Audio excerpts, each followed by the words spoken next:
그 사람을 죽여서라도 신이 되려 한다. 영화 신명 이야기군요. 이게 그냥 정치 풍자를 넘어서서 뭐랄까 일본 주술이라는 되게 도발적인 소재를 썼다는 점. 이 부분을 주목하신 거죠? 아, 네, 맞습니다. 이게 메시지가 상당히 강렬하죠. 그래서 이번 시간에는요, 어떤 정치적인 평가는 좀 접어두고요. 당신이 보내주신 그 자료들에 나온 것처럼 영화가 왜 하필 일본 주술을 썼을까? 이걸 통해서 뭘 말하고 싶은 걸까? 그 핵심 의도를 좀 파헤쳐 보려고 합니다. 좋습니다. 이 설정 정말 흥미로운데요. 한번 제대로 파헤쳐보죠.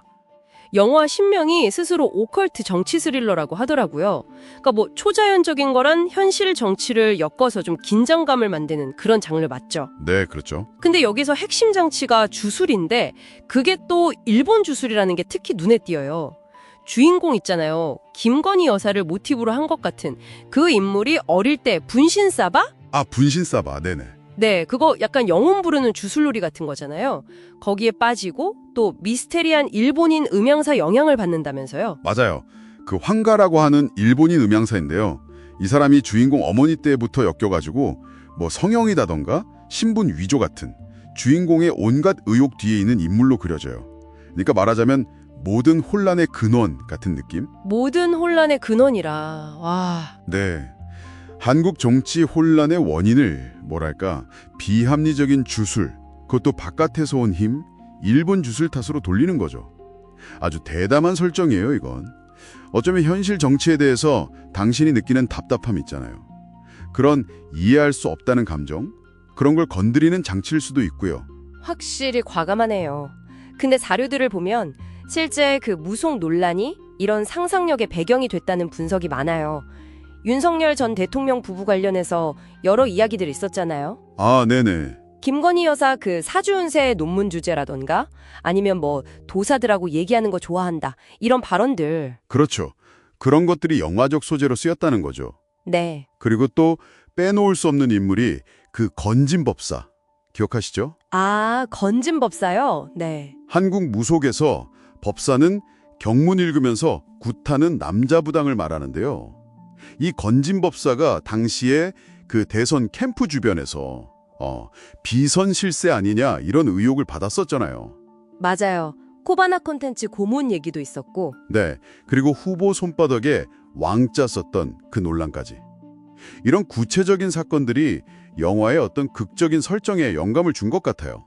아, 그러니까 영화는 이런 현실의 의혹들을 가져와서 일본 주술이라는 더 강력하고 오컬트적인 틀 안에 확 압축시킨 거죠. 그렇군요. 현실의 논란들이 이런 식으로 영화적 상상력이랑 딱 결합된 거네요. 근데 영화 속 음향사는 실제 일본 역사 속 음향도랑 연결된다는 언급도 자료에 있더라고요. 헤이안 시대, 천문, 점술 같은 거였다면서요. 아베노 세이메이처럼 유명한 사람도 있었고요. 네, 맞습니다. 실제 음향도는요, 천문학, 역법, 길흉, 점치고 이런 자연과 우주의 질서를 이해하고 좀 조화롭게 하려는 그런 학문이자 기술에 가까웠어요. 근데 영화 속 묘사는 이거랑은 좀 상당히 다릅니다. 어떻게 다른가요? 훨씬 파괴적이고 사악한 주술처럼 그려지죠. 사람을 해치거나 조종하는 걸로 극화됐어요. 그렇다면 사람을 죽여 신이 되려 한다는 그 야망은요? 그것도 실제 음향도랑 관련이 있는 건가요? 아니요. 그건 실제 음향도와는 전혀 상관없고요. 영화만의 설정이에요. 뭐랄까, 권력을 향한 인간의 그 끝없는 욕망, 관기, 이런 걸 아주 극단적으로 보여주려는 상징적인 장치라고 봐야겠죠. 아하. 그러니까 역사 속 음향도 그 자체보다는 그냥 일본 주술하면 사람들이 막연하게 떠올리는 오컬트적인 이미지 있잖아요. 그걸 가져다 쓴 것에 가깝다고 봅니다. 그렇군요. 결국 제일 궁금한 게 이건데요. 왜 그렇게 많은 소재 중에 또 여러 주술 중에 하필 일본 주술이었을까? 당신이 주신 자료들에서도 이 질문을 되게 중요하게 다루고 있더라고요. 네, 여러 층위로 해석해 볼 수 있을 것 같아요. 첫째는 아까 말씀하신 것처럼 비선 실세라 무속 논란 같은 현실 정치의 비합리성 있잖아요. 이런 걸 오컬트 장르로 확 극대화해서 풍자하려는 의도겠죠. 네, 그게 가장 직접적인 이유 같고요. 둘째는 그 일본인 음향사라는 외부자의 개입. 이걸 통해서 혹시 한국 정치가 외부 세력에 의해 좌우될 수도 있지 않을까 하는 당신 안의 어떤 막연한 불안감. 그런 걸 건드릴 수도 있고요. 더 깊은 의미도 있을까요? 네, 이게 아마 핵심일 수 있는데요. 더 나아가면 이 설정 자체가 우리 사회에 아직 남아있는 청산되지 않은 과거 있잖아요. 그러니까 일제잔재라던가 보이지 않는 친일 세력의 그림자 같은 거요. 이런 거에 대한 아주 강력한 은유라는 해석이 가능해요. 지금 우리가 겪는 혼란이나 비합리적인 일들이 단순히 지금만의 문제가 아니라 과거로부터 쭉 이어진 어떤 어두운 영향력과 관련이 있다는 거죠.